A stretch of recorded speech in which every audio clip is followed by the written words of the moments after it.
अस्सलाम वालेकुम व्यूअर्स, मैं हूँ रूही प्लांट्स ऑफ वाइटल से। अगर आप अपने गार्डन को हरा भरा बनाना चाहते हैं और आप चाहते हैं कि जब भी आप अपने गार्डन में आएँ तो इसकी हरियाली देख के आपका दिल बाग बाग हो जाए, तो इसका बेहतरीन तरीका यही है कि आप अपने गार्डन में बहुत प्यारी प्यारी सी वाइन्स ग्रो करें। क्योंकि किसी भी गार्डन में जो वाइन्स जो खूबसूरती बढ़ाती हैं वो कोई और चीज़ नहीं बढ़ाती।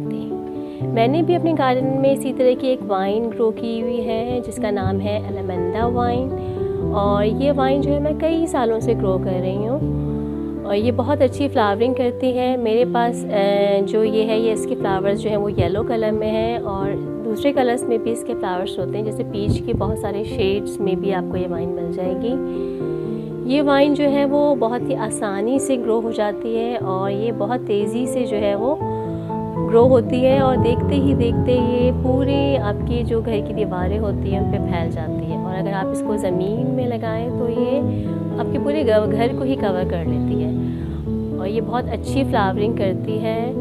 तो यानी कि ये आपके घर में बहुत ही ज़्यादा जो है वो खूबसूरती पैदा कर देती है। अच्छा, ये जो है एक समर वाइन है और ये समर में बहुत अच्छी तरीके से ग्रो करती है और जब जैसे ही सर्दियों का मौसम आता है तो ये डोरमेंसी में चले जाती हैं और अपने सारे ही पत्ते जो है वो गिरा देती हैं। तो उस वक्त परेशान होने की बात नहीं, क्योंकि जैसे ही ग्रोइंग सीज़न यानी कि स्प्रिंग सीज़न शुरू होता है तो ये जो है दोबारा से ऐसे ही हरी भरी हो जाती है। तो जब ये डोरमेंसी पीरियड इसका शुरू होता है तो जो है हम लोग जो है इसको हमेशा ही प्रून कर देते हैं। मैं हर साल ही इसको प्रून करती हूँ बिल्कुल, यानी कि इसकी हार्ड प्रूनिंग कर देती हूँ और इसकी सारी ब्रांचेस जो है वो मैं कट कर देती हूँ। और जैसे ही स्प्रिंग सीज़न आता है तो ये इसकी ग्रोथ शुरू हो जाती है और उस वक्त हम जो है वो नया सॉइल इसमें जो है वो फ्रेश सॉइल इसको दे देते हैं। तो देखते ही देखते ये फिर दोबारा से जो है वो पूरी दीवार को कवर कर लेती है। चलिए मैं आपको बताती हूँ कि इस वाइन को जो है हम किस तरह से ग्रो करते हैं, क्या जो है इसकी रिक्वायरमेंट्स हैं। तो सबसे पहले जो है जब भी हम किसी प्लांट्स को ग्रो करना चाहते हैं तो सबसे पहले जो इसकी इम्पॉर्टेंट चीज़ होती है वो इसकी लोकेशन होती है, क्योंकि हर प्लांट की जो है वो सनलाइट रिक्वायरमेंट जो होती है वो मुख्तलिफ होती है। तो जैसे कि आप देख रहे हैं कि ये एक फ्लावरिंग वाइन है और ये बहुत हैवी फ्लावरिंग करती है, तो जितने भी फ्लावरिंग प्लांट्स होते हैं उनको जो है वो सनलाइट पसंद होती है। तो इसी तरह से एलमंडा भी ऐसी लोकेशन पसंद करता है जहाँ पर उसको भरपूर सनलाइट मिले। तो इसीलिए मैंने अपनी इस वाइन को जो है वो इस वॉल पर जो है वो ग्रो किया है, क्योंकि यहाँ पर जो है बहुत अच्छी सनलाइट आती है। जब भी आप इस वाइन को ग्रो करना चाहें तो आप इसके पॉट साइज़ का ज़रूर ख्याल रखें, क्योंकि इसकी पीछे एक बहुत बड़ी वजह है। इसकी वजह ये है कि ये प्लांट जो है चूँकि बहुत ज़्यादा तेज़ी से ग्रोथ करता है और देखते ही देखते इसका जो ये रूट बाउंड हो जाता है। मैंने जो है जब ये वाइन ग्रो करना शुरू की थी तो मैंने इसको 20 इंच डायमीटर के पॉट में जो है लगाया था, क्योंकि मैं चाह रही थी कि ये जो मेरी वाइन है ये पूरी दीवार को कवर कर ले। तो जब मैंने इसको लगाया तो इसकी तेज़ी से ग्रोथ होने लगी, तो उस वक्त ये सिर्फ पत्ते देता था, यानी कि इसकी सिर्फ लीव्स की ग्रोथ हो रही थी, ये फ्लावरिंग नहीं कर रहा था। इसकी वजह ये है कि ये बल्कि हर प्लांट ही जब वो रूट बाउंड होता है तभी वो फ्लावरिंग करता है। तो ये तकरीबन 1 महीने पहले इसकी फ्लावरिंग स्टार्ट हुई। इसका मतलब ये हुआ कि 1 महीने पहले इसकी जो है ये जो पॉट है वो रूट बाउंड हुआ है। तो मैं आपको समझाना ये चाह रही हूँ कि जैसे कि अगर आप ये चाहते हैं कि जो है आपकी ये जो वाइन है ये पूरे घर को ही आप पे कवर कर लें, तो अगर आपके घर में जगह हो बाहर तो आप इसको ज़मीन में लगाएं, क्योंकि ज़मीन में जो है इसकी जड़ों को फैलने का मौका मिलता है और ये जो है देखते ही देखते आपके पूरे घर को कवर कर लेती है और बहुत खूबसूरत लगती है। और अगर आप ये चाहते हैं कि आप इसको अपनी छोटी सी गैलरी में ग्रो करें तो आप इसका पॉट साइज़ छोटा रखें, लेकिन इस बात का ख्याल रखें कि जब ये रूट बाउंड हो जाता है तो ये फ्लावरिंग तो बहुत प्रोड्यूस करता है, लेकिन अगर ये इस रूट बाउंड कंडीशन में काफ़ी अरसे रह जाता है, काफ़ी महीने रह जाता है, तो उससे ये भी होता है कि इसके अंदर जो सॉइल होती है और उसके अंदर जो न्यूट्रिएंट्स होते हैं वो इसके प्लांट के लिए नाकाफ़ी हो जाता है। तो उस वक्त जो है इसका पॉट साइज़ चेंज करने की हमें बहुत ज़्यादा ज़रूरत होती है, ताकि हम उसका एक साइज़ जो है पॉट बड़ा करेंगे तो उसमें कुछ सॉइल होगी और उसमें कुछ न्यूट्रिएंट्स होंगे जो कि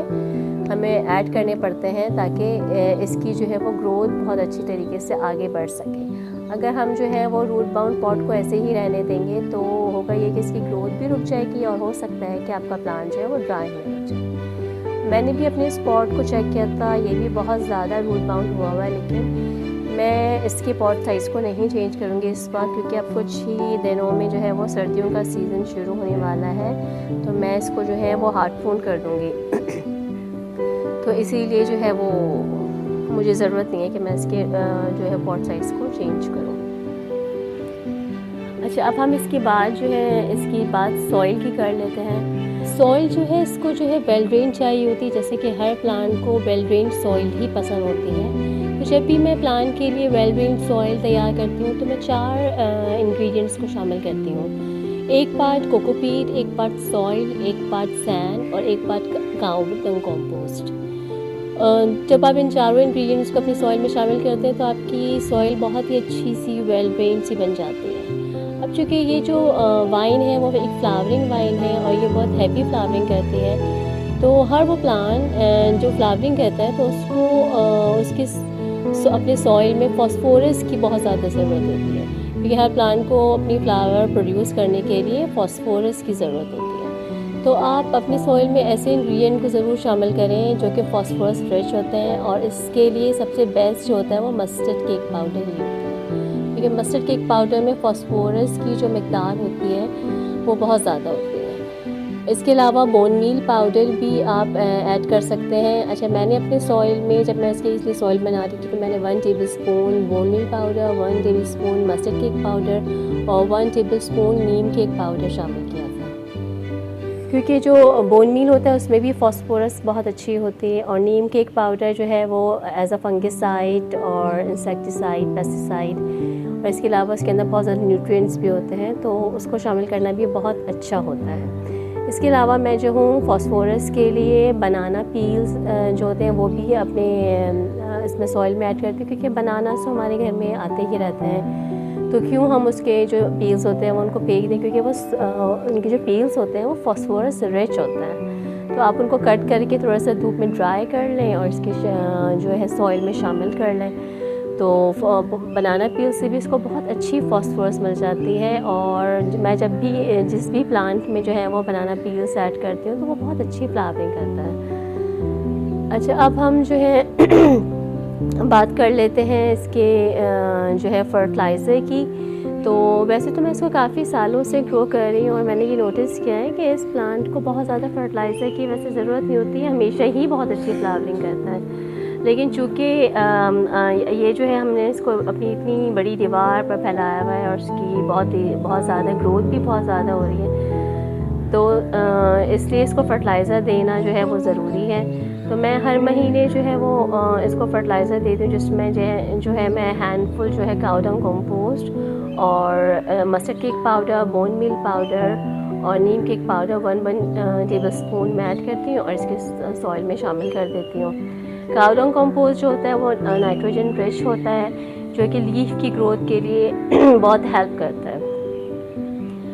अच्छा, फर्टिलाइज़र की तो ये बात हो गई। फर्टिलाइज़र जो है आपको रेगुलरली देना चाहिए, क्योंकि रेगुलरली फर्टिलाइज़र देने का एक सबसे बड़ा फ़ायदा ये होता है कि जो प्लांट की ओवरऑल हेल्थ होती है वो बहुत अच्छी रहती है। तो अगर प्लांट की ओवरऑल हेल्थ जो है वो बहुत अच्छी रहेगी तो वो हमेशा पेस्ट अटैक से महफूज रहेगा, क्योंकि पेस्ट जो होते हैं वो जो अच्छे मतलब हेल्थ वाले प्लांट पे, जो हेल्दी प्लांट पे वो बहुत जल्दी अटैक नहीं करता है।